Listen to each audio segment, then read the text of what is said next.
Aujourd'hui, je vous donne 5 conseils pour avoir une image plus charismatique. Alors attention, l'idée, ce n'est pas d'avoir simplement une image charismatique et que ça soit totalement creux à l'intérieur et qu'on soit en doute permanent à l'intérieur. Pas du tout, vous le savez, si vous avez l'habitude de me suivre et si vous voulez vous abonner à la chaîne avec grand plaisir, vous le savez qu'on travaille sur la confiance en soi, etc. pour être vraiment bien dans nos baskets, être ancré, avoir confiance en nous, être serein, etc.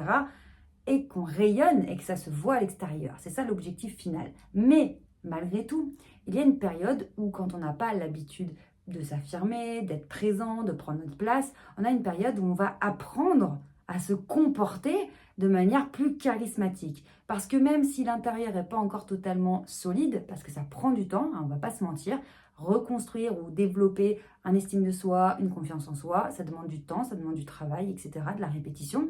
Il n'y a aucun souci, ça fonctionne, mais il faut du temps. Eh bien, on va quand même avoir besoin, malgré tout, de travailler de manière au départ artificielle notre comportement pour comprendre en fait ce qui va être convaincant, ce qui va avoir de l'impact sur les autres, comment prendre notre place. C'est en ce sens que dans cette vidéo, je vais vous donner 5 conseils pour avoir une image plus charismatique. Ensuite, il faudra qu'à l'intérieur ça suive, mais ça, je vous fais confiance. Je sais que ça se travaille sur le long terme. Et pensez bien à vous abonner à la chaîne si vous voulez tous mes conseils, autant sur l'extérieur, les techniques de communication, etc. Et que comment travailler l'intérieur pour être serein, être solide, etc. Donc, la première des choses, quand vous modifiez votre comportement pour paraître plus charismatique, plus crédible, etc., c'est de ne surtout pas vous précipiter. Vous devez prendre le temps dans vos déplacements. La précipitation, c'est synonyme de stress, et donc stress qui est l'émotion de peur.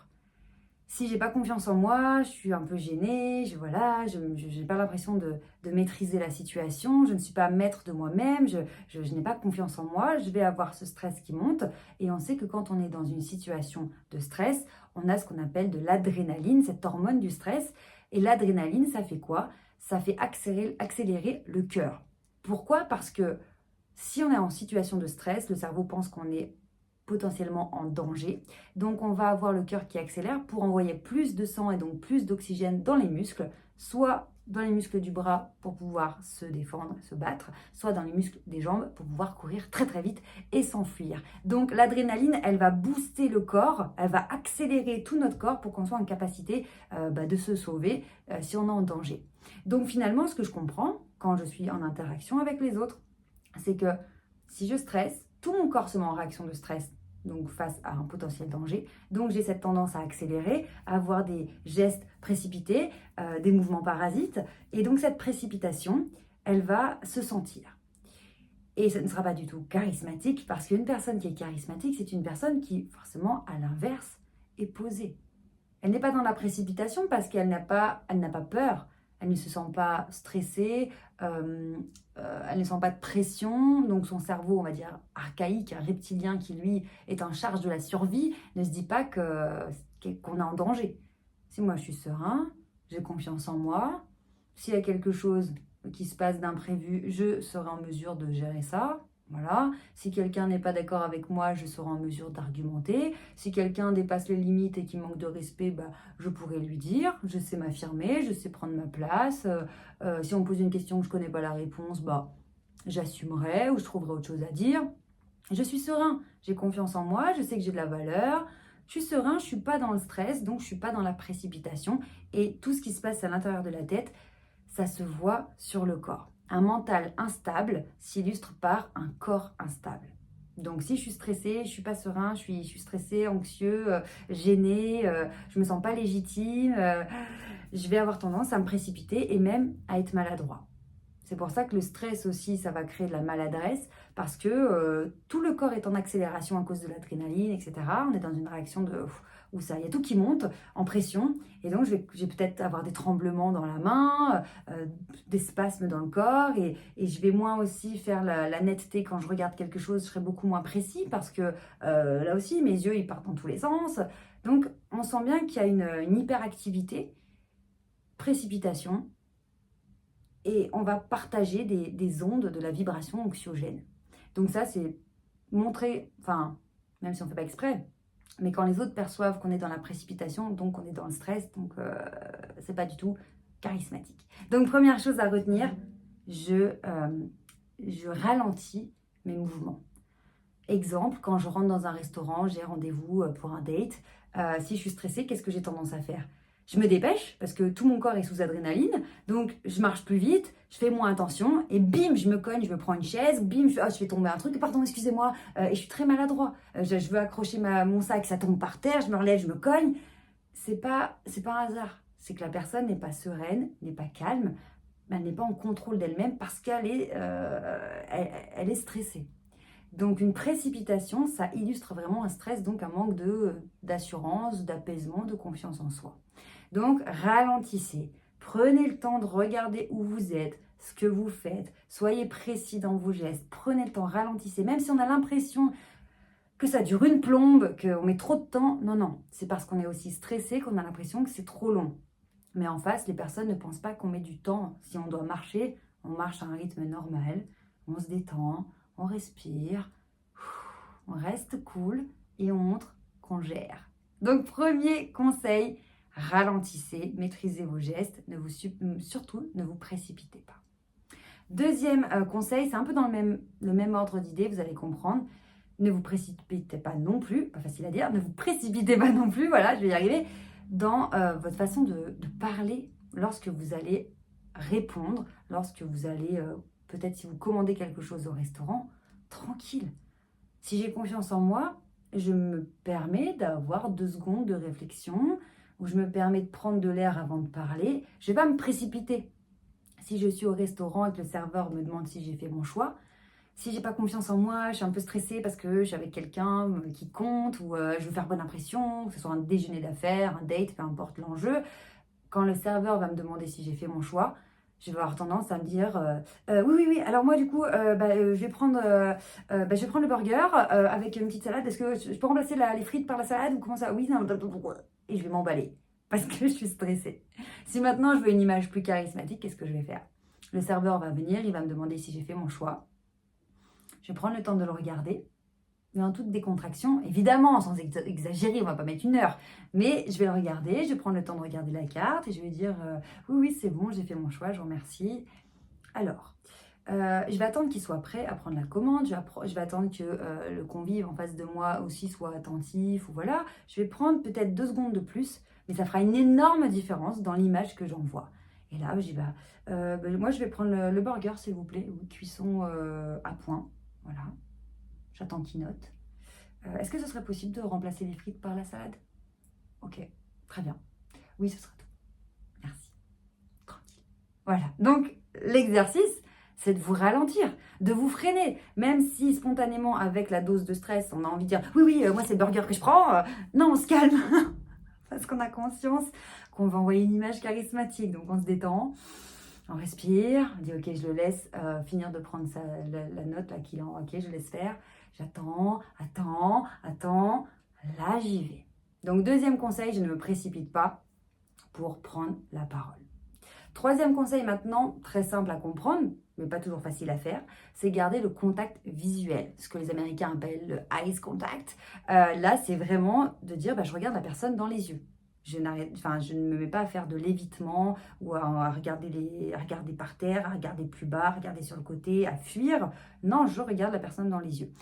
Attention néanmoins, l'idée n'est pas de fixer la personne de manière très gênante, mais c'est vraiment de la regarder dans les yeux. Je la regarde et puis je lâche le regard, je regarde ce que je suis en train de faire, je la re-regarde, elle me parle, je lui parle, ok. Hop, quand je réfléchis, mes yeux ils montent peut-être en haut quand je cherche mes idées, je reviens.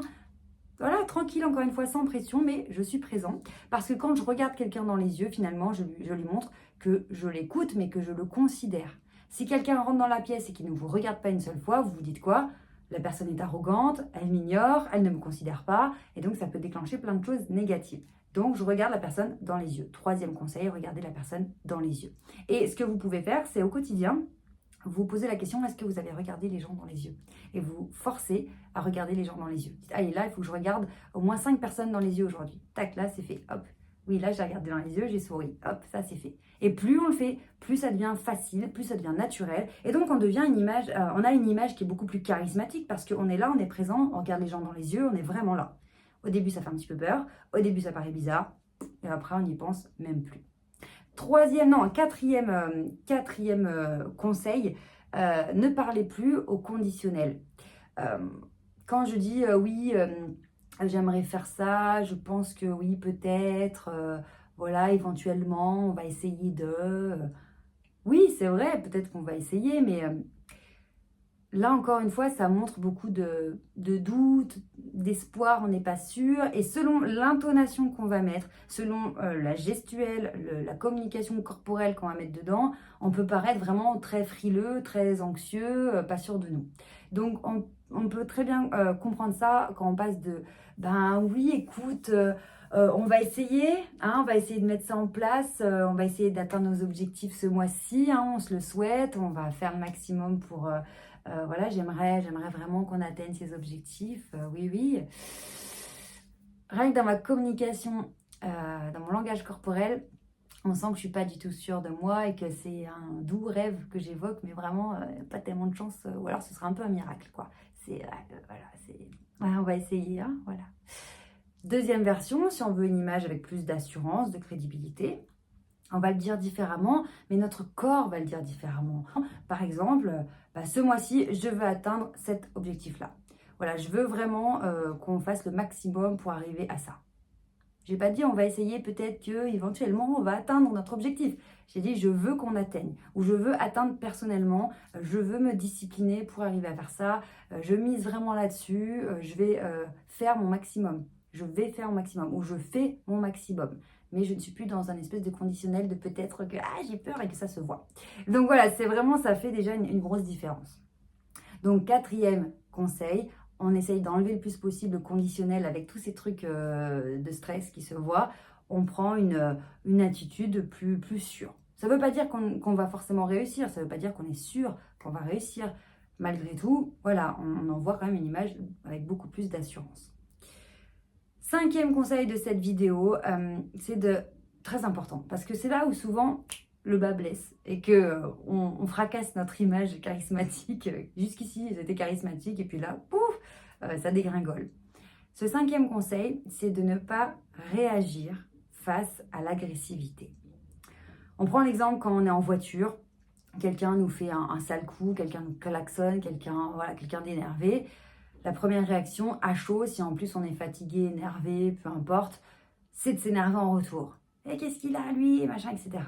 Sauf que on montre finalement que on est facilement déstabilisable, facilement influençable et qu'on n'a pas tellement de maîtrise sur nous-mêmes. Donc finalement, on est plus à subir la situation que de choisir comment on réagit.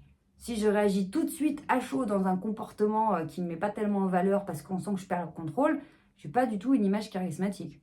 En revanche, si je vois qu'il y a quelqu'un qui est agressif ou qui me fait quelque chose qui pourrait me faire réagir, parce que je veux maintenir ce comportement, je veux rester dans le contrôle, évidemment pas dans de l'hyper-contrôle, de la psychorigidité, évidemment on reste équilibré, hein, mais je me dis non, en fait je refuse de tomber dans ce jeu, je refuse de me soumettre à ce que l'autre m'envoie. C'est pas parce que l'autre m'envoie de l'agressivité que je suis obligée de rentrer dans de l'agressivité, en fait. Je peux très bien me distancer de ça et de lui montrer que non, c'est pas parce que tu es agressif avec moi que je le deviens aussi, en fait. Je suis maître de moi-même et si j'ai pas envie d'être agressif, je le serai pas. C'est pas parce que tu essayes de me titiller, tu essayes de m'énerver que ça va fonctionner. Je suis pas aussi influençable que ça.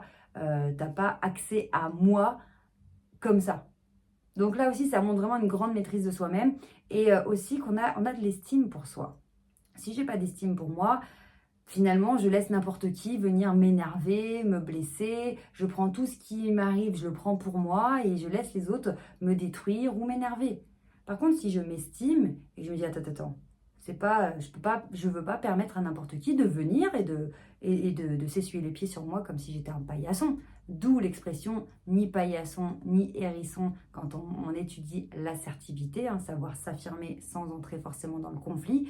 Non, je n'autorise pas les gens à venir m'agresser, me blesser ou essayer de m'énerver. Je ne réagis pas, non, je ne me soumets pas à ça. C'est pas parce que tu es agressif que je tombe dans l'agressivité en fait. Je sais pas, je fais ce que je veux. Donc voilà, vraiment, ce 5e conseil, il n'est pas évident à appliquer du jour au lendemain, évidemment, parce que là, on traite de la gestion des émotions.